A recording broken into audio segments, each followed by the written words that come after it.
जल्द से जल्दी आने वाला प्रभु यीशु मसीह की अति पवित्र नाम में सब पवित्र लोगों को मसीह वचन देता हूँ। प्रभु की बड़ी दया है, प्रभु ने और भी एक दिन हमको दान दिया। एक एक दिन हमें प्रभु देता है तो हमें ये देने वाला प्रभु को हमारे प्रति एक उद्देश्य है, हम और भी प्रभु के निकट आए, है ना, और भी हम प्रभु को जाने, और भी हमारे जीवन से प्रभु का महिमा हो जाए, ये प्रभु का उद्देश्य है। पर तो बहुत बार हमें अवसर मिलने पर हम लोग उस अवसर को सही रीति में कई बार इस्तेमाल नहीं कर पाता। लेकिन हमें अपने आप को परखना है, हमारे जीवन को जरूर जांचना है, आज मेरा जीवन प्रभु का हृदय के अंदर है कि नहीं। और हम प्रभु की इच्छा में जब चलता है वहाँ पर कभी हार नहीं होता, विजयी होता है। तो इसलिए हम लोग कल का दिन में हम लोग एक महत्वपूर्ण विषय के बारे में ध्यान कर रहा था, क्योंकि परमेश्वर ने हमें क्यों बनाया। वहाँ पर मैंने आपको बोला था यशायाह 43 का 7 वचन में कि उसने हमको क्या किया, हमको बनाया, हमें सृजा और हमें हमारा निर्माण किया। तो तीनों पद प्रयोग हमने उल्पत्ति में भी देखा, भजन संहिता 139 में भी देखा, ये तीनों प्रयोग है ना, बहुत बड़ी बात है। और ये प्रयोग का भी एक दिन आपको एक अलग क्लास, क्योंकि वो बहुत बड़ा विषय है, वो भी दूंगा। तो सबसे बड़ी बात है यहाँ पर का हम लेने वाला बात प्रभु का महिमा के लिए सृजा वो लोग। विषय क्या है, प्रभु का महिमा। प्रयोग हमारे जीवन में हम सृष्टि होने के कारण सृष्टिकर्ता का महिमा करना हर एक सृष्टि का एक बड़ा कर्तव्य है। तो कल मैं आपको बताया प्रभु को महिमा देने वाला 7 बातें, हम कैसा कैसा प्रभु को महिमा दे सकता है, उसका 7 पॉइंट 7 विषय मैं आपको बताऊंगा। ये मैंने कल आपको बताया।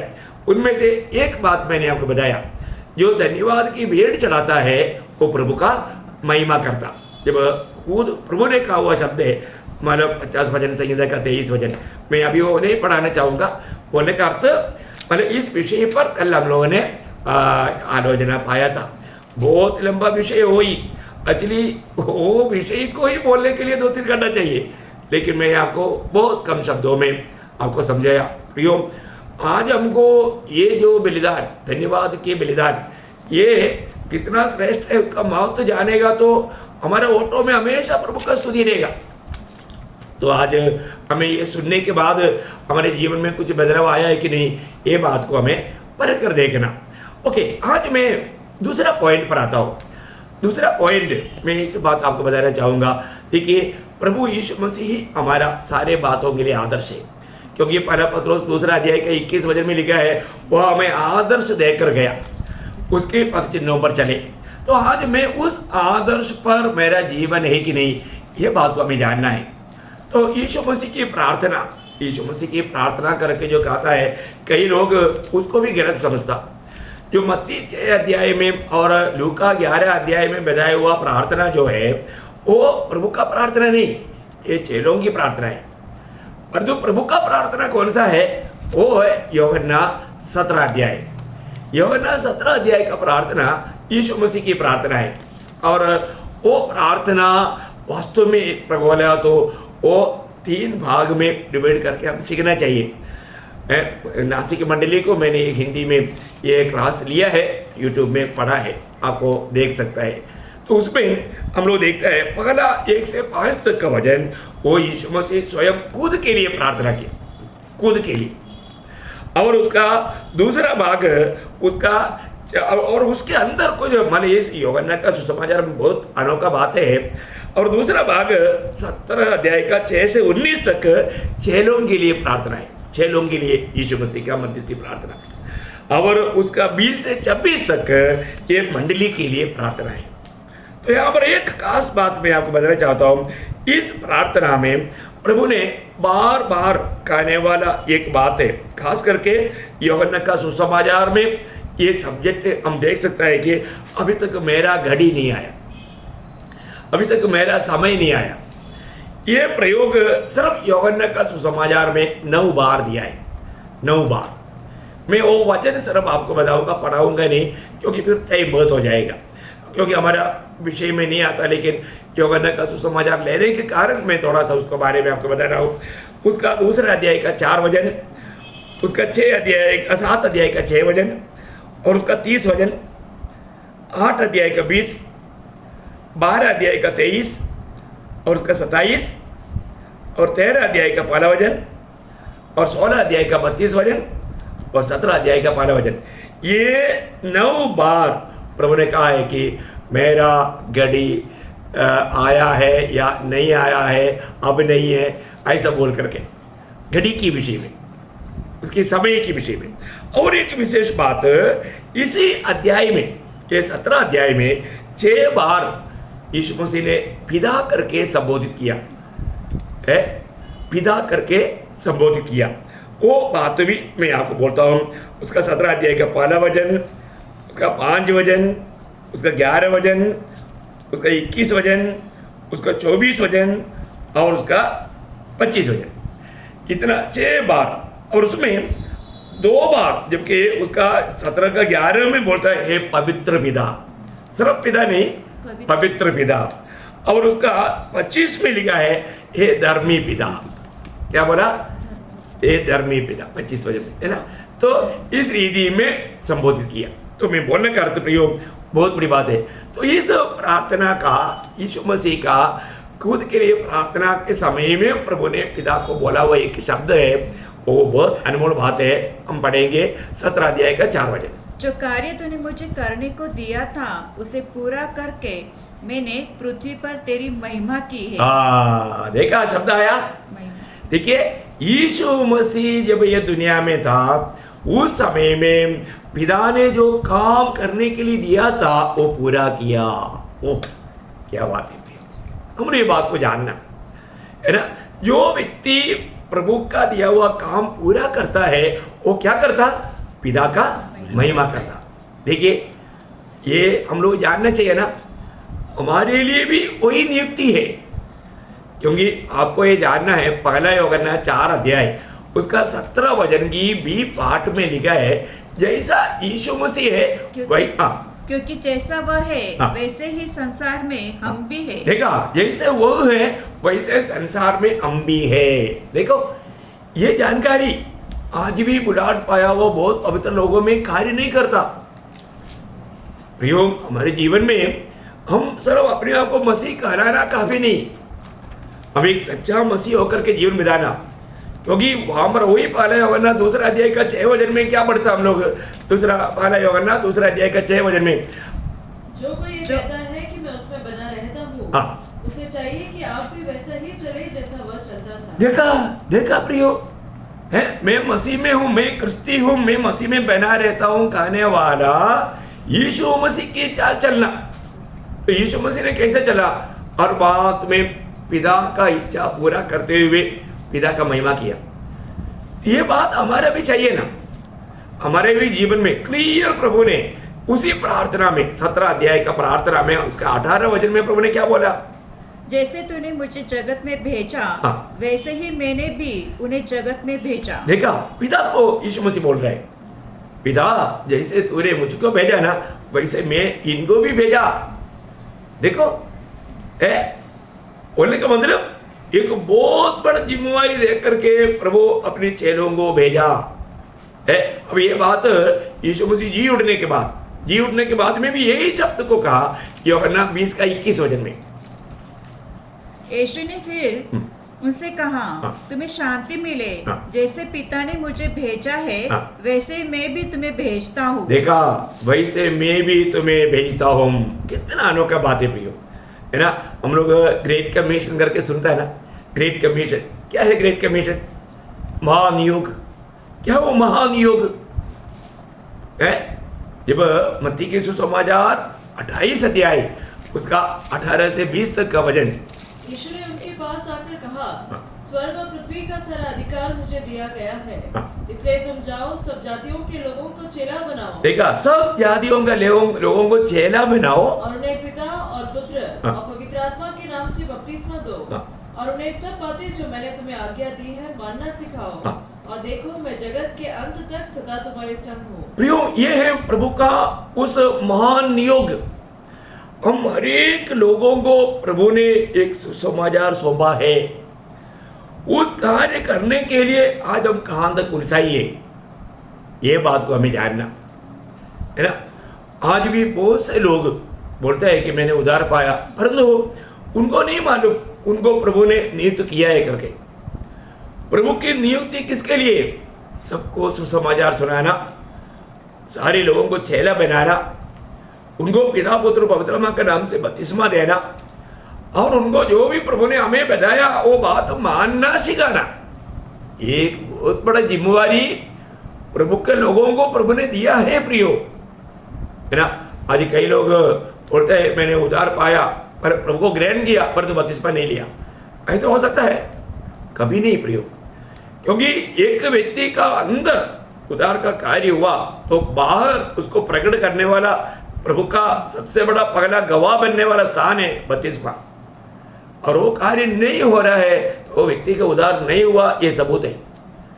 इसका मतलब क्या है कि ऐसा बहुत से झूठे लोग हैं। हाँ, इवन अंदर जीवन नहीं बदला और बाहर से डुबकी लेकर के चलने वाला डुबकी मंडली भी है, वो भी धोखा है। उन लोगों से भी प्रभु का महिमा नहीं होगा। आप देखना प्रियो, बपतिस्मा ले लिया बोलकर स्वर्ग नहीं जाएगा। पहले बात तो बपतिस्मा किसको देना? जो चेला बना या जो वास्तव में नया जन्म पाया, पाप क्षमा पाया, जो मर गया, उसको काटना है। बहुत बड़ी बात है ये बात है, आपको मालूम, बहुत लोगों को मालूम, बहुत लोगों को नहीं मालूम। तो भी मैं आपको बताना चाहता हूँ, आज मेरी संदेश सुनने वाला एक बात जानना, अगर आप शायद हो सकता है क्रिस्ती कुटुंब में जन्म लिया होगा, बचपन में आपको छिटकाव मिला होगा, पर तो आपका उद्धार नहीं हुआ, आपका नाम स्वर्ग में नहीं लिखा, ये बात देखना प्रिय। तो इसलिए ये बात, ये वचनों को सही रीति में लोगों को समझा करके, चेला बना करके, उनको पिता पुत्र पवित्र आत्मा के नाम से बपतिस्मा दे करके प्रभु ने कहा वो बातों को मानना सिखाना, ये एक सच्चा चेले का कर्तव्य है। ये प्रभु ने नियुक्त किया हुआ हर एक लोगों का कर्तव्य है। तो ये सेवा में प्रेरित पौलुस कहने वाला एक अनोखा शब्द फिलिपियों का पत्री पहला अध्याय उसका 20 वचन, फिलिपियों 1:20। मैं तो यही हार्दिक लालसा और आशा रखता हूँ कि मैं किसी बात में लज्जित न हो, पर जैसे मेरे प्रबल साहस के कारण मसीह की बड़ाई मेरी देह के द्वारा सदा होती रही है, वैसे ही अब भी हो, चाहे मैं जीवित रहूं या मर जाऊं। देखा, मतलब अब मेरा जीवन से प्रभु का महिमा होना, वो मैं शरीर में रहने पर हो या शरीर छोड़ करके प्रभु के पास रहने पर हो, परंतु अभी पौलुस को एकमात्र इच्छा है। देखिए कितना अनमोल बात है, हमें ये बात को जानना है प्रियो। आज हम प्रभु में आने के बाद में हमारे जीवन का लक्ष्य क्या है? प्रभु ने हमें दिया हुआ एक बड़ा जिम्मेवारी का, क्योंकि हम लोग कौन है? आत्मा का जिम्मेवार है। ये एक आत्मा का दाम सारे दुनिया से भी ज्यादा है। आप देखिए प्रभु ने हमें विश्वास योग्य समझ करके इतना महान सेवा हमारे हाथ में दिया, और तो उसमें हम विश्वासघात ही निकलेगा तो प्रभु का दिल में कितना दुख आएगा प्रियो। यहाँ पर प्रेरित पौलुस के पाने के बाद में दौड़ रहा है, उसको ये यकीन है। उसका दूसरा अध्याय में, फिलिपियों दूसरा अध्याय उसका 16 से 18 वचन, कि मसीह के दिन मुझे घमंड करने का कारण हो कि न मेरा दौड़ना और न मेरा परिश्रम करना व्यर्थ हुआ, यदि मुझे तुम्हारे विश्वास रूपी बलिदान और सेवा के साथ अपना लहू भी बहाना पड़े। क्या अर्पण है प्रियो, मेरे को मेरा प्राण भी उंडेलना पड़े, मेरा लहू बहाना पड़े, तो भी मैं आनंदित हूँ। मैं आनंदित हूँ और तुम सबके साथ आनंद करता हूँ। देखो प्रियो, मानो थोड़ा भी तकलीफ भी सहने के लिए आज तो लोग तैयार है क्या? लोगों को खुशी है क्या? परंतु प्रभु का दास यहाँ पर बोलता है, तुम्हारा विश्वास में तुम आगे उन्नति पाने के लिए मुझे चाहे तो मेरा खून बहाना पड़ेगा तो भी, मुझे मेरा प्राण देना पड़े तो भी मैं आनंदित हूँ, तुम भी आनंद करना। यह है प्रियो सच्चा उद्धार पाया हुआ एक जन का अनुभव, सच्चा नियुक्ति पाया हुआ। आपको मालूम है ना, प्रेरित पौलुस को जब बुलाहट पाया, वो बुलाने के समय में अननिया को प्रभु ने बोला, अननिया ऐसे ऐसे जगह में जाकर के तरसोस का नाम का एक शाऊल नाम का व्यक्ति को मानो तुम मिलना और तुम उसके ऊपर हाथ लगा करके, उसने देखा है दर्शन में, इसलिए तुम जाना। अननिया क्या बोलता है? क्या बात करता है प्रभु है, वो कैसा डेंजर आदमी है। देखो प्रभु को सिखा रहे हो, बोलता है प्रभु, परंतु अभी कौन है प्रभु? किसका बात कौन मानना। लेकिन प्रभु ने उसको क्या आज्ञा दिया मालूम, उसका 9 अध्याय प्रेरित 9 अध्याय 15-16 बजे। परंतु प्रभु ने उसे कहा, हाँ। तू चला जा, हाँ। क्योंकि वह तो अन्य जातियों हाँ। और राजाओं हाँ। और इस्राएल के सामने मेरा नाम प्रकट करने के लिए हाँ। मेरा चुना हुआ पात्र है। हाँ। और मैं उसे बताऊंगा हाँ। कि मेरे नाम के लिए हाँ। उसे कैसा कैसा दुख उठाना पड़ेगा। कितना श्रेष्ठ बात है प्रियो, मैं उनको बताऊंगा उसको मेरे नाम के लिए कैसा कैसा दुख उड़ाना पड़ेगा। प्रियो आप देखो, वो बात उसको तोड़ा भी नहीं जिसका, क्योंकि वो उसको मालूम हो गया ना। इसलिए पहले थिस्सलुनीकियों 3:3 में उन्होंने क्या बोला, हम दुख सहने के लिए नियुक्त है, दुख सहने के लिए नियुक्त है। प्रियो कितना अनमोल बात है हमारे जीवन में। हम हर एक पवित्र लोग ये बात को जानना, प्रभु हमें दुख सहने के लिए नियुक्त किया हुआ है।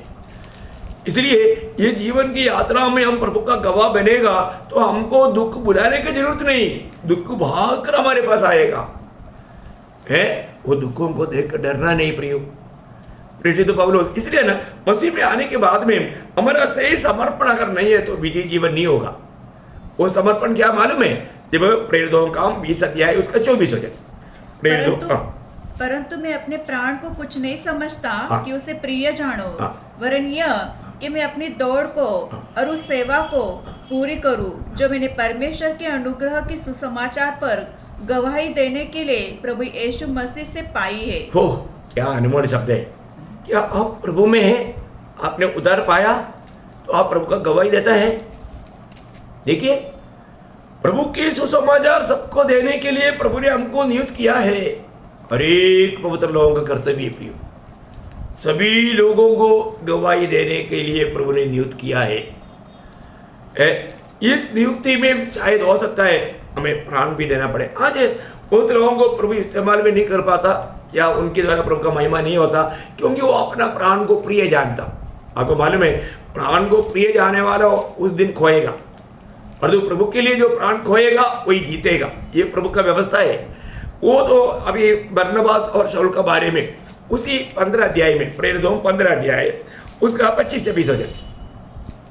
इसलिए हमने एकजुट होकर ठीक समझा हाँ। कि चुने हुए मनुष्यों को अपने प्रिय बरनबास और पौलुस के साथ तुम्हारे पास भेजे। हाँ। ये ऐसे मनुष्य हैं जिन्होंने अपने प्राण हमारे प्रभु यीशु मसीह के नाम के लिए जोखिम में डाले हैं। देखा बोलेगा तो अपने प्राण को बिल्कुल प्रभु के लिए उंडेलने के लिए तैयार है अनुभव में। कितना बड़ी बात है प्रियो, है ना। एपफ्रादितुस के बारे में भी फिलिपियों 2:30 में लिखा है कि वो प्रभु का गवाह बनते हुए मृत्यु तक पहुंच गया था। मैं आपको ये बात बताना चाहता हूँ प्रियो, एक सच्चा भक्त कभी भी अपने प्राण बचाने के लिए प्रभु को नहीं त्यागेगा। और ऐसा जीवन है तो वो एक सच्चा चेले का जीवन नहीं, क्योंकि एक सच्चा ओरिजिनल विराट पाया हुआ हर एक चेलों का विचार। यीशु मसीह ने क्या बोला मालूम है, जब मत्ती 10 अध्याय का 25 हो जाए, मत्ती 10 अध्याय का 25 हो जाए। चेले का गुरु के हाँ। और दास का स्वामी के बराबर होना ही बहुत है। बहुत है ना। एक चेले को हमेशा गुरु के जैसा बनने की इच्छा रहता। क्या आज भी आपका दिल में मुझे यीशु मसीह के जैसा बनना चाहिए करके इच्छा हुआ? शायद बहुत लोगों का दिल में ऐसा नहीं आया। और वही बात थोड़ा और गहराई में लूका 6:40 में यीशु मसीह ने बताया। लूका 6 अध्याय का 40 हो जाए। चेले अपने गुरु से बड़ा नहीं, हाँ। परंतु जो कोई सिद्ध होना जो कोई सिद्ध होगा वह अपने गुरु के समान होगा। देखा, जो कोई चेला सिद्ध होता है वो समान प्रभु चेले गुरु के समान होता। देखा क्या प्रयोग है प्रियो। आज हमें उस गुरु के जैसा हम बनने के लिए प्रयास में है कि नहीं, ये बात को जानना। अगर आपने सच्चा चेला बनाए तो आज बहुत से लोग दूसरे लोगों को चेला नहीं बनाता, तो विश्वास करो, विश्वास हो गया तो सब कुछ हो गया, इतना बोल करके उनको चेला नहीं बनाता। चेला ही चेला को बनाएगा। जो व्यक्ति चेला नहीं बना, इसलिए चेले लोग है ना, यीशु मसीह के चेले लोग जाकर के क्या किया, विश्वासियों को नहीं बनाया, चेला बनाया। आपने देखा है ना, प्रेरितों का काम 14 अध्याय का 21-22 हो जाए। प्रेरितों 14 अध्याय का 21-22। वे उस नगर के लोगों को हाँ। सुसमाचार सुनाकर हाँ। और बहुत से चेले बनाकर देखा, बहुत से चेला बनाकर लुस्त्रा और इकुनियुम हाँ। और अंतिकिया को लौट आए हाँ। और चेलों के मन को स्थिर करते रहे हाँ। और ये उपदेश देते थे हाँ। कि विश्वास में बने रहो हाँ। और ये कहते थे हमें बड़े क्लेश उठाकर परमेश्वर के राज्य में प्रवेश करना होगा। चेले के मन को क्या किया स्थिर- है, स्थिर दृढ़ करते- किया, मानो उनका डर दूर करते हुए उनको समझा करके उनको पक्का बनाया। देखा, देखो एक चेले को बहुत प्रकार का कष्ट तकलीफ आएगा। आप चेला है तो आपका जीवन में ऐसा होगा है क्या है? आप एक दिन समय निकाल कर मेरे पास आओ ना, नासिक में आओ ना, मैं आपको देता हूँ मेरा गवाही, सच्चा जीवित गवाही। आपको इधर आने से नुकसान नहीं होगा, बहुत फायदा होगा।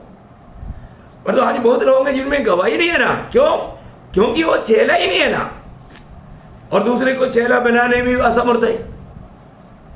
उनको चेला का अर्थ तक मालूम नहीं, क्योंकि जो चेला ही नहीं बना तो वो क्या दूसरे को चेला बनाएगा है? पर जो शुरुआत का मंडली के बाद बहुत शब्द है, लेकिन प्रेरितों 6 का 1, प्रेरितों का 6 अध्याय का पहला वचन। उन दिनों में जब चेलों की संख्या बहुत बढ़ने लगी। देखा, मंडली, शुरुआत का मंडली प्रभु यीशु मसीह ने दिया हुआ आज्ञा के अनुसार चेलों को बनाते थे। चेला बनते बनते बनते बहुत बढ़ गया बोलते हैं। उसका 7 वचन,